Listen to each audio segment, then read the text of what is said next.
Kei te whakarite tētahi marae i te tauihu o te waka a Māui, ki te whakapuare i tētahi papakainga hou e hia miriona tāra te uara, e uru atu ai ngā whānau ruatakau ki ngā whare hou o taua papakainga. He hokinga tapuai nuku, he hokinga tapuai rangi mo aua whānau ki tō rātou u kaipō. Kei motu weka te marae o te āwhina, e hia ngā huru tau e ono whare kau mātua noiho kei reira e tūana. Hioi, mā tēnei papakainga hō, ka wātea ngā whakatupuranga o te iwi ki te hoki atu ki o rātou whenua tā ngai. Anei te pūrongo a Tahu News. He papakainga hou mō ngā uri o te āwhina marae. Oh, look at my face. I am so happy.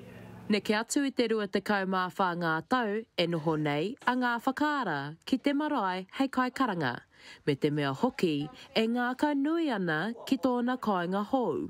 My voice seems to carry around the marae and I get especially a young one, a young rangatahi that can help me to work my stove and work my beautiful oven. Ko whakatū te marae o te āwhina i te rua te kau o ngā whare hou. He kohinga o ngā marae ruaruma, toruruma me te whāruma no hoki mō te reti.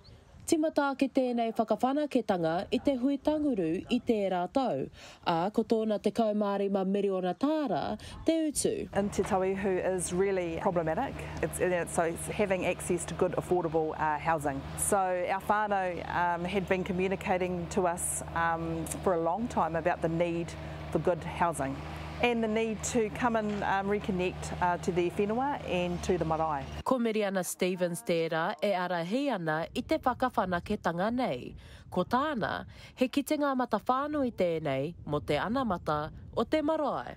For us, it was really a no-brainer. We're always calling out and wanting people to come and sit on the paipai, to help in the kitchen, the mara. And so what better way from a succession perspective and reconnection to have our whānau living here on the whenua. Ko tā te tiamana o te āwhina marae a Reima Takutai Pickett, e whai ana ngā hapu me ngā iwi o te tauihu i te ara o te whakahaumanu i te ao Māori, ko te marae te ao Ranganui. That's always been, I guess, a thing on all maraes where we don't have enough whānau members out the front. But the fact that they're returning home, that's a really big thing for us. Ka tū te whakapuaretanga o te papakainga nei, hei te kaumāwha o Poutu te rangi.